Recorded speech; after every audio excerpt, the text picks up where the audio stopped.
Bemorimiz Jizzaxdan kelganlar, bizada bu ikkinchi marta yotishlari, birinchi marta kelganlarida bilirubinnlari, fermentlari juda balon edi. Hozir endi yana profilaktika uchun davolanishga kelyaptilar. Bu ikkinchi yotishim hozir ancha yaxshimi? Birinchi marta kelganlarda bularda juda lanchlik kuchli edi, behol edilar, boshlarida og'riq bor edi, qornida damliklar bor edi. Hozir lanchlik ham yo'q, qorinda og'riq ham yo'q, bosh og'riq hammasi ketgan. Kellarda ozgina yo'tallari bor edi, uni ham davolab tashladik. Hozir yo'tallari ham yo'q. Ikkinchi marta yotishim hammasi zo'r. Lecheniyalar yaxshi mana. Xudoga shukr, mana sharoitlar yaxshi.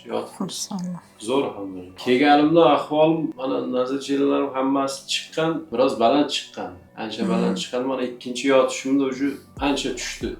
Hammasi yaxshi, Xudoga shukr. Bularda birinchi kelganlarda juda lanch edilar. Bosh og'riq kuchli bo'lgan edi, behol edilar, uyqulari yaxshi emas edi, qorinda o'sha damliklar bor edi.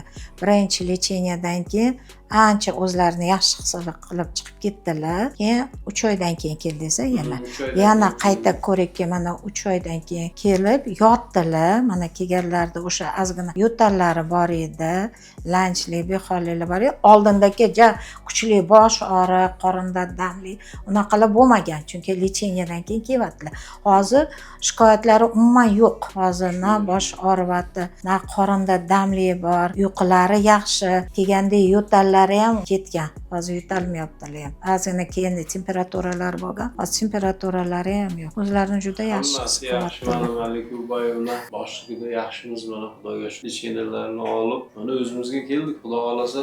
Yaxshi bo'lib chiqib ketamiz. Xudo xolasa.